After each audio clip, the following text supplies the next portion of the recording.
Yo la traje. ¿Vosotros dos de que os conocéis? Somos amigas. Os habéis hecho amigas con libertad, ¿verdad? Es una chica que no la ha tenido nada fácil. ¿Por? Bueno, porque ha crecido sin su mami. 10 años en ver a tu hija. Libertat ve d'un curtmetratge que vaig rodar fa quasi 7 anys, que es diu Era Dios, que explica la història d'una cuidadora boliviana, en aquell cas, el dia del funeral de la dona a qui va cuidar. I en el procés de càsting de la Dios, jo volia una actriu no professional per fer aquell paper, una dona que treballés de debò de cuidadora perquè m'ajudés una mica a construir el paper. I vaig fer un càsting, sobretot per la comarca d'Osona, de dones que treballaven de cuidadores, i el que em vaig trobar és que en totes les seves històries es repetia com aquest gran trauma d'haver deixat enrere els seus fills en el país d'origen per venir a cuidar altra gent a Espanya.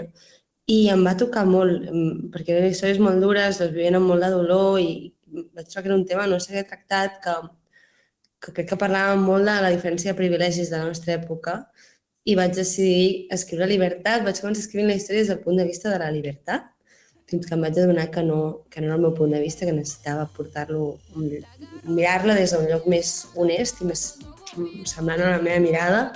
Llavors va sorgir el personatge de la Nora i la família de la Nora, que és aquesta família de classe alta que estiueja a la Costa Brava. Otra vez, venga. Do, re, mi, con la mano un poco levantadita, así. Yo no soy una niña bien. Nora, por favor. Y me coge de la cintura. Mi mamá trabaja para ustedes. Ya, pero es como de la familia, ¿no? Qué descaro, ¿cómo que de la familia? Ella le limpia el culo a su abuela y el resto no lo hace. Un dels grans temes de la pel·lícula és la transferència d'identitat, no?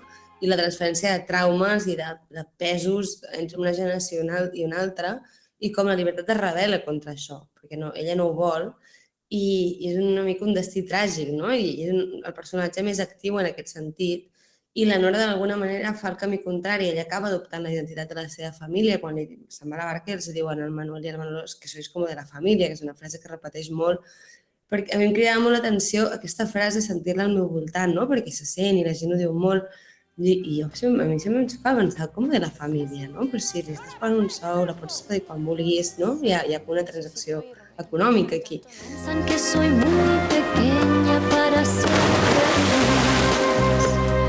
nadie en casa me comprende. Libertad y tú sois demasiado distintas. Desde que vas con ella y esta pandilla de quillos pareces una cualquiera, amor. Quizás soy una cualquiera. Aquest cap de setmana vaig estar amb el cicle Gaudí a Taradell, que és el poble de la meva família, presentant la pel·lícula, i m'ha fet molta il·lusió, perquè va venir molta gent del poble que no l'havia vista, i era com un esdeveniment, i els hi feia molta il·lusió, no?, que es presentés allà, i crec que això parla del valor gegant que té el cicle Gaudí, d'acostar les pel·lícules de poblacions més petites i de sobretot oferir una oportunitat d'una segona vida en aquestes pel·lícules i una oportunitat a molta gent que no les ha pogut veure.